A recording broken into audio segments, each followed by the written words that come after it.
નમસ્તે. સાહિત્ય આપણને જીવન શીખવે છે.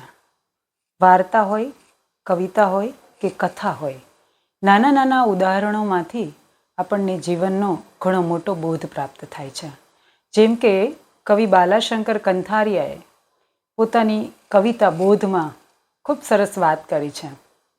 ગુજારે જે શિરે તારે જગતનો નાથ તે સહેજે, ગણ્યો જે પ્યારું પ્યારાએ અતિ પ્યારું ગણી લે છે. ઈશ્વર આપણી સાથે જે કંઈ કરી રહ્યો છે તેમની પાછળ ખરેખર જે કારણ, જે હેતુ રહેલો છે તે ભલે આપણને દેખાતો નથી, પણ ખરા અર્થમાં એમણે જે નક્કી કર્યું છે, જે નિશ્ચિત કર્યું છે તે સાચું જ છે. એક સરસ મજાની વાત છે.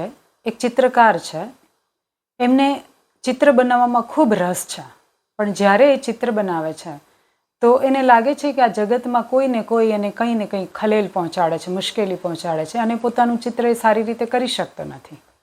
એટલે એક દિવસે નક્કી કરે છે કે આજે તો જંગલમાં જઈને ચિત્ર બનાવવું છે, જેથી કરીને મને કોઈ પણ પ્રકારની મુશ્કેલીઓ ઊભી ન થાય.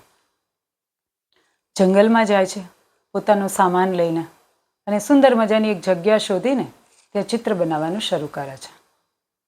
જેવું પોતાનું આખું ચિત્ર પૂરું થઈ જાય છે એટલે દૂર જઈને પોતાનું ચિત્ર જોવે છે. ખૂબ સુંદર દેખાય છે. એને એમ થાય છે કે હાશ, મને જેવું જોઈએ એવું ચિત્ર હું અહીંયા બનાવી શકું છું. અને દૂર જેમ જતો જાય તેમ ચિત્ર વધારે ને વધારે સુંદર લાગતું જાય છે. પાછા પગલાં ભરતા ભરતા એ ઘણો દૂર સુધી જોવે છે અને પછી પોતાનું ચિત્ર જોવે છે. એટલું બધું સુંદર દેખાય છે અને જેમ જેમ સુંદર દેખાય એમ એમ પાછા પગલાં ભરતો જાય છે. અચાનક જ પવનની એક ઝાપટ આવે છે અને પોતાના ચિત્રની પાસે રાખેલો કલર એ ચિત્રમાં ઢોળાઈ જાય છે અને આખું ચિત્ર બગડી જાય છે.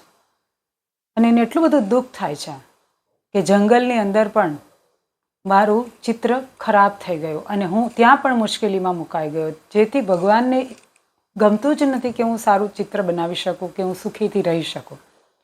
એવો જ્યારે વિચાર આવે છે તો એ વિચાર સાથે પાછળ નજર કરે છે અને પછી જોવે છે તો એક ઊંડી ખીણ હોય છે અને અચાનક જ એ ભગવાનનો આભાર માને છે કે હે ઈશ્વર, તે જો આ ચિત્રને બગાડ્યું હોત તો આજે મારી જિંદગીનું ચિત્ર બગડી ગયું હોત. આભાર.